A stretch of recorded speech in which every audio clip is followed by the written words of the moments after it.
કામનું નામ સાંભળીને દૂર ભાગતો આ રાજા અને એની બેન કાળી બે કામચોર છે. મારે તો શું, મારે કરવાના હતા મારા ખાના સાફ, મારે કેકની બધી વસ્તુના ખાના સાફ કરવાના હતા, એ બધા સાફ કરી લીધા. અને આની પાસે ફેશન શો કરાવેલો એ મસ્ત કરી લેશે. મને કહે તું મારો ફોટો પાડ, વિડીયો ઉતાર, મેં મસ્ત શર્ટ પહેર્યો છે, કોરિયન ગર્લ્સ લાગ્યું છે. મેં કહ્યું ચાલ થોડીક સાઈડમાં હટ, મારે કરવું છે ખાનું સાફ. આ બાજુ મસ્ત મેં મારું કેકનું ખાનું તો સાફ કરી જ નાખ્યું હતું. મેં કીધું ચાલ મારા કપડાનું ખાનું પણ સાફ કરી લો. માળિયામાં છુપાવેલા મારા બધા કપડાં, ચણિયા ચોળીને બધું મેં સાફ કરી નાખ્યું. નીચે ઉતારી પણ કેટલા કપડાં હતા એ તમને બતાવું. નીચે ઉતાર્યું, ઢગલો મોઢે થઈ ગયો. પછી મેં કીધું મારે ચણિયા ચોળી જે નથી જોતી સાઈડમાં કેટલો, પણ મને રાજસ્થાનથી લાવેલો અમારો ફેવરિટ ચણિયો મને મળી ગયો છે. થોડોક ટૂંકો પડે છે એને લાંબો કરાવી દઈશ.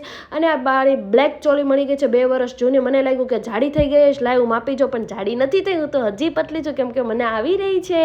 અને પછી આપણે જવાનું હતું દૂધ લેવા માટે, એટલે આપણે નીકળી ગયા દૂધ લેવા માટે. દૂધ લઈને જવાનું હતું મહેકના ચપ્પલ લેવા માટે કેમ કે ચોમાસું આવી ગયું છે. આ બાજુ મહેકે ચપ્પલ લઈ લીધા અને બીજી બાજુ મમ્મીને પણ ચપ્પલ લેવાના હતા, મમ્મીએ પણ ચપ્પલ લઈ લીધા. અને આ બાજુ બહુ વરસાદ આવતો હતો, શાકભાજી લેવાનું તો શાકભાજી લઈ લીધું. અને તમારા ગામમાં કેવો વરસાદ આવ્યો છે આજે કમેન્ટ કરજો. બસ આજના વિડીયો માટે આટલું. જય શ્રી કૃષ્ણ.